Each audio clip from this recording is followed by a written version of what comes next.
کیا آپ اس بات پر یقین کریں گے کہ ہم جس سے بے پناہ محبت کرتے ہیں کبھی کبھار وہی انسان ہماری جان کا دشمن بن جاتا ہے؟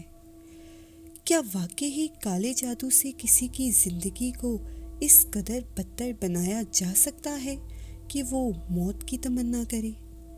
یہ کہانی آپ کو سوچنے پر مجبور کر دے گی۔ Welcome to my channel UN horrors. آج کی کہانی ہمیں یشوا نے کراچی سے بھیجی ہے۔ یشوا کہتی ہیں کہ یہ افسوسناک واقعہ ان کے بہت ہی پیارے ماموزاد بھائی عمران کے ساتھ پیش آیا تھا، جسے ہم اپنے انداز میں آپ تک پہنچانے کی کوشش کریں گے۔ تو مزید وقت ضائع نہ کرتے ہوئے ہم کہانی کا آغاز کرتے ہیں۔ عمران ایک 24 سالہ خوش شکل اور خوش اخلاق لڑکا تھا۔ عمران کی فیملی 5 افراد پر مشتمل تھی: والد صاحب، والدہ، عمران کا بڑا بھائی، بھابھی اور ایک پیاری سی بھتیجی۔ عمران ایک بینک میں ملازمت کرتا تھا۔ وہ اپنی بھتیجی کو روزانہ اسکول چھوڑنے جاتا تھا۔ اسی عرصے میں اسکول کی ایک ٹیچر ماہین سے عمران کی بات چیت شروع ہو گئی۔ دونوں ہی ایک دوسرے میں دلچسپی لینے لگے۔ نمبرز ایکسچینج ہوئے، دوستی ہوئی اور آہستہ آہستہ یہ دوستی پیار میں بدل گئی۔ ماہین عمران کی ظاہری شخصیت سے بہت متاثر ہوئی تھی۔ وہ یہ سمجھ بیٹھی تھی کہ عمران ایک امیر اور خوشحال گھرانے سے تعلق رکھتا ہے، کیونکہ عمران کا رکھ رکھاؤ کچھ ایسا ہی تھا۔ دوسری طرف عمران ماہین سے سچی محبت کرتا تھا، مگر وہ یہ نہیں جانتا تھا کہ اس محبت کا انجام کس قدر خوفناک ہونے والا ہے۔ عمران نے اپنی فیملی کو ماہین کے بارے میں بتایا اور ان سے شادی کی بات کی تو گھر والوں نے صاف انکار کر دیا۔ وہ عمران کی شادی خاندان سے باہر کرنے کے حق میں بالکل نہیں تھے۔ کافی تگ و دو کے بعد آخر کار عمران نے انہیں منا ہی لیا۔ یوں شادی ہو گئی اور دونوں نے ایک نئی زندگی کا آغاز کیا۔ شادی کے 1 سال کے عرصے میں ہی ماہین کو اندازہ ہو گیا کہ وہ عمران کو جتنا امیر سمجھتی تھی اصل میں اتنا وہ ہے نہیں، بلکہ وہ تو ایک مڈل کلاس لڑکا تھا جو ایک بینک میں معمولی تنخواہ پہ کام کرتا تھا اور اپنی محدود تنخواہ میں سے آدھا حصہ تو گھر میں دے دیتا تھا۔ یہ حقیقت ماہین کے لیے ناقابل قبول تھی۔ ماہین کے اخراجات اب عمران کے بس سے باہر ہونے لگے۔ دونوں میں آئے دن جھگڑے ہونے لگے۔ یوں ایک دن ماہین گھر چھوڑ کر چلی گئی اور اس نے طلاق کا مطالبہ کیا۔ ماہین خلا نہیں لینا چاہتی تھی، کیونکہ اس صورت میں جو 10 لاکھ حق مہر ماہین کے حصے میں آتا وہ اس سے محروم ہو جاتی۔ اس لیے وہ عمران پر زور دینے لگی کہ عمران اسے طلاق دے۔ عمران اسے طلاق نہیں دینا چاہتا تھا۔ وہ اس سے بے پناہ محبت کرتا تھا۔ وہ اسے سمجھاتا کہ میں تمہارے لیے اپنے گھر والوں سے لڑا ہوں۔ اب اگر میری شادی ختم ہو گئی تو میری عزت خاک میں مل جائے گی۔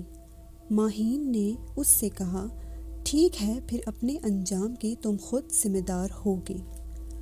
عمران کو لگا کہ وقتی غصہ ہے وہ ٹھیک ہو جائے گی، مگر حقیقت کچھ اور تھی۔ ماہین کے جانے کے 1 ہفتے بعد عمران کی طبیعت بگڑنے لگی۔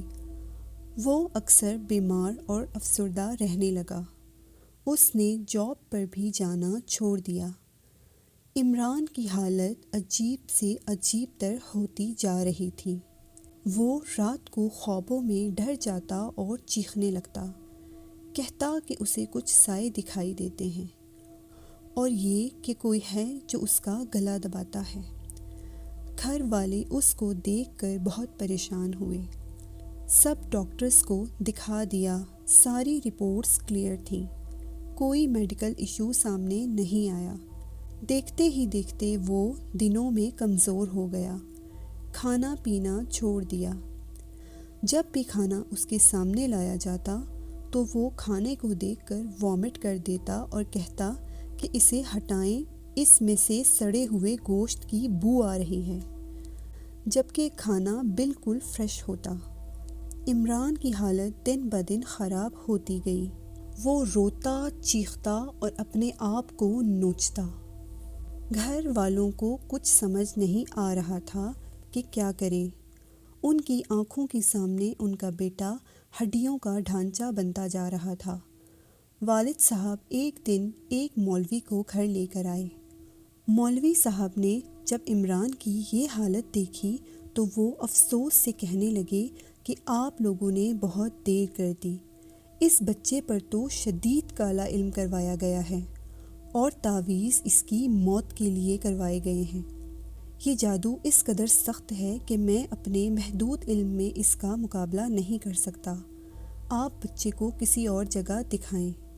مولوی صاحب تو چلے گئے مگر گھر والے سوچ میں پڑ گئے کہ اب کیا کریں۔ عمران کے والد صاحب نے اپنے ایک دوست سے بات کی تو انہوں نے ایک دوسرے مولوی کا بتایا۔ عمران کے جسم سے اس قدر بو اٹھتی تھی کہ کوئی اس کے پاس بیٹھ نہیں سکتا تھا۔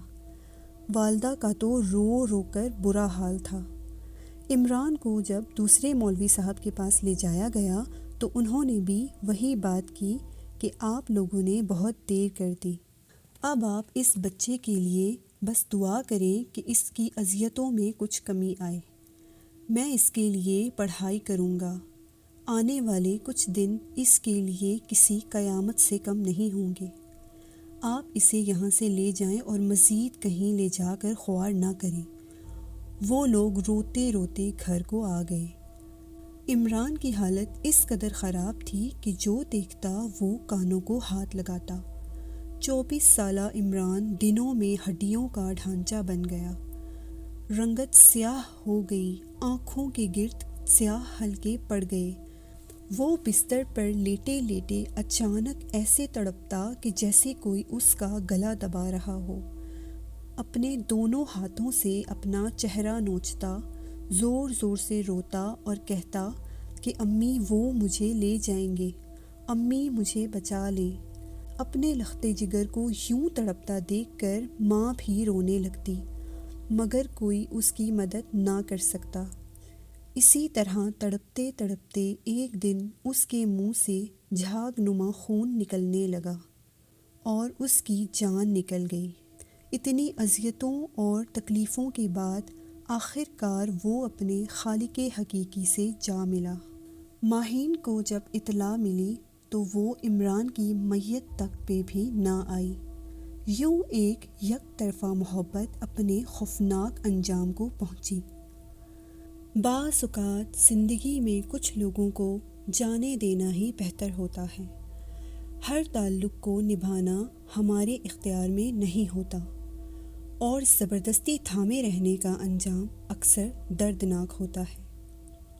اگر آپ کو اس واقعے سے کچھ بھی سیکھنے کو ملا ہے تو کائنڈلی اس کہانی کو اپنے پیاروں کے ساتھ بھی شیئر کریں اور ہماری ویڈیو کو لائک اور سبسکرائب کریں۔ کامنٹ کر کے اپنی رائے کا اظہار کرنا نہ بھولیں۔ اگر آپ کے پاس بھی کچھ ایسے ہی خوفناک واقعات ہیں تو ڈسکرپشن میں دیے گئے ای میل ایڈریس پر آپ ہمیں میل کر سکتے ہیں۔ شکریہ۔